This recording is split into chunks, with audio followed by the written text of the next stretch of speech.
Hi, hello, it's been a while, but I'm finally back with a new video. If you're new here, I'm Lucy and I upload whatever I want, whenever I want. And today I want to try out these acrylic paint markers that I found on Amazon while I was looking for Posca pens. These were randomly suggested for me and I thought I'd give them a try because they were a lot cheaper than Poscas. These were only 30 euros I think for 32 colors. And they have two sides. One has a fine tip and the other one has a brush tip actually. And the brush tip is what sold me for these really, because if you never tried out a brush tip before, you're definitely missing out. They changed my life for the better. I can't open them with one hand. Ta-da! Look how fancy, it's shiny. And we got a swatch sheet for all the colors, but I'm still gonna do one on different paper anyways to see what they actually look like, because these are printed out, so they could be completely different to what they actually look like on paper.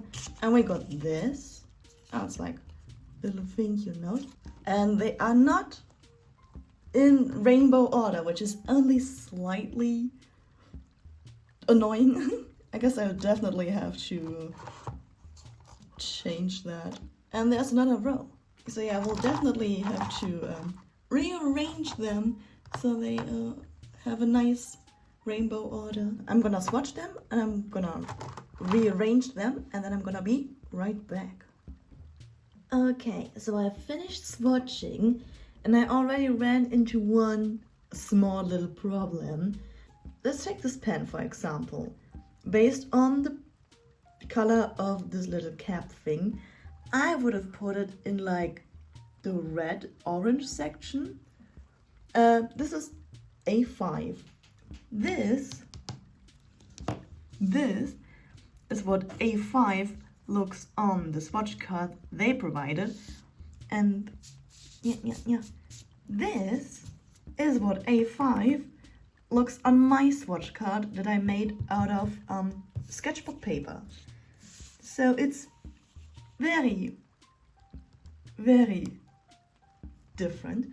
And I mean, it's not such a big problem. I think every marker company has that problem, and I don't understand why. Why is it so difficult for them to make the color of the cap actually match the color of the paint inside? But I guess I'll never figure that out. So yeah, I rearranged the colors in rainbow order to the best of my abilities, and I made my swatch card out of sketchbook paper, so I know exactly what it looks like in my sketchbook. And now is the moment of truth. We're gonna flip it around and see if the markers bleed through the page. They don't. Not even a black one, and I'm very pleasantly surprised about that. That's always one big issue I have with alcohol markers. It's that they bleed through the page to the other side, but these ones don't, which is very good. And my sketchbook paper, it's not even that thick, so that's a very big plus point. Now, the only thing we have to do is to draw something with them. Welcome to my sketchbook. I decided I'm gonna draw something I am the most comfortable with to truly see what I can do with these colors. So I'm gonna use the random Pokemon generator and I'm gonna generate some random Pokemons, and that's what we're gonna draw in the sketchbook. Yeah.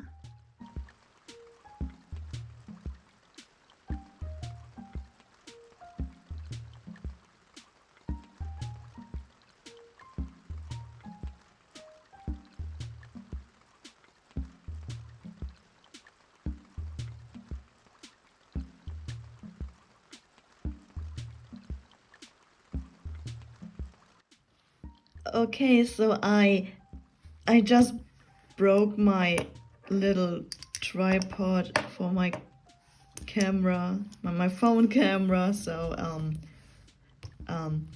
I'll have to find a different way to set up the camera now. Yay! Hurrah!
The purple just disappears, like it's just gone. It's there the first second, but then it immediately disappears into nothingness. So I guess you'll have to layer it multiple times.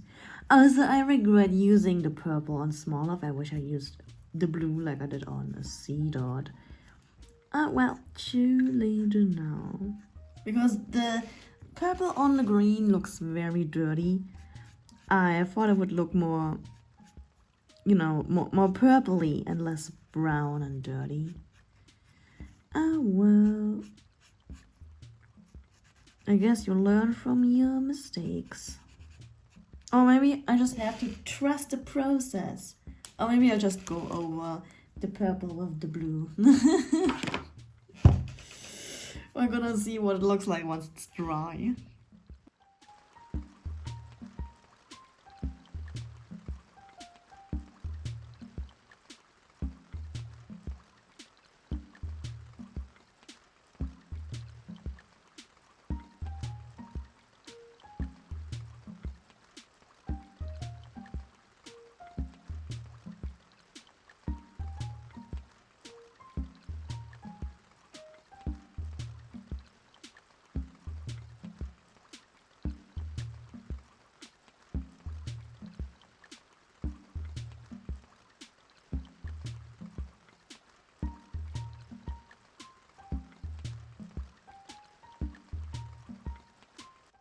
Time to do some finishing touches with the white pen. Let's see how opaque it is.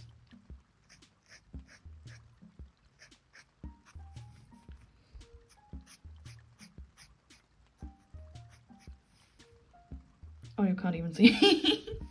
I forgot. The camera was not in frame. The white probably will need a few coats. It's really not very opaque, but it's okay, it's okay.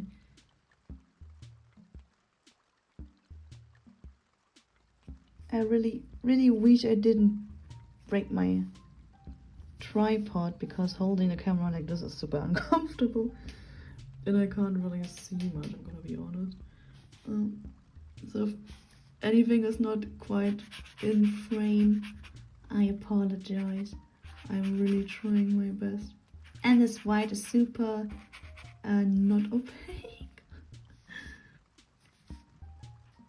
I don't think I can actually layer that much, because I don't think the paper is gonna like that. It's already starting to rip up. Also, I really wish I used a different color to shade. Ditto with the blue is way too much. It looked good on the C dot and kind of looks good on the smaller. Yeah, I tried to fix Smallest shading with the blue. It looks better in real life than it does in camera, trust me. But yeah, it doesn't really look very good on the dough. Definitely. Oh no, it's blue. Do you see that? Now my white pen has blue on it. Oh, it's not so good. Yeah, I'll definitely have to go over the white a few times. I'll be right back. Okay, so this is what the white looks after 3 or 4 layers. As you can see, it's not completely opaque. Even I'm gonna leave it like that, especially the white on like the green and yellow. It just doesn't wanna, I don't know, it just doesn't wanna be visible. But it's fine. Not sure why that is, why like on the green, on the yellow it's just not showing up, but on like darker colors it does show up. As you can see, I might make a few interesting coloring choices. For example, on the blue, I like when I did the C dot first, right? And the light blue as a shading looks really good on like darker colors like brown, but on like lighter colors like purple, and the blue does not look very good as shading. So yeah, I kind of regret doing that. I wish I had like an even lighter blue, but unfortunately I don't.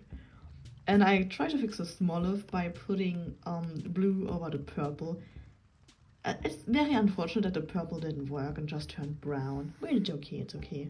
So yeah, I actually made a pro and contra list about these markers. One of the pros is definitely the brush nib.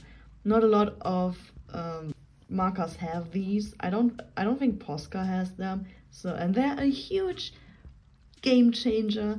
Again, if you never tried brush tips before, you definitely should. I like them a lot. Then there's no smell. Unlike other alcohol markers or even acrylic paint markers, they don't have an unpleasant smell or anything. They basically don't smell like anything at all, which is good. They are pretty cheap, like they're 30 euros. Some people might think 30 euros is a bit too much, but I think for 32 markers, 30 euros is a very affordable price. Then another pro is that there's no pumping. Like for Posca pens, you have to shake them first and then pump the nib on the paper to like fill the nib with color. And these are like ready to use. All you have to do is pop off the cap and just immediately start drawing.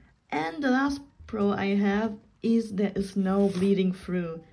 Again, they did not bleed through to the other side, which is really good for like sketchbook pages and stuff. So I'm really happy about that.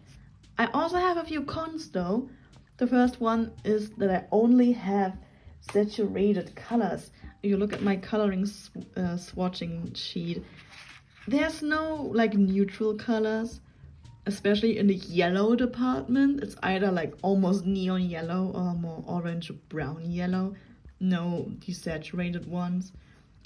Or like you could also say there are not many pastel colors, like the light blue is light. But again, if you like look at this, it could have been a lot lighter for my personal preference. But I do think there are multiple sets of these, of this brand. So I guess maybe they do have also more pastel and desaturated colors as well. But in this 32 color set, all of them are pretty saturated, unfortunately. Those are my final thoughts on the markers. Let me know what you thought of them. Also, let me know which out of these 4 Pokemon turned out the best in your opinion. And with that, I don't have much to say else. Except that thank you very much for watching this video and making it this far. I hope you enjoyed it, and maybe I'm gonna see you in the next video. Or maybe not, that's completely your decision. Okay, bye!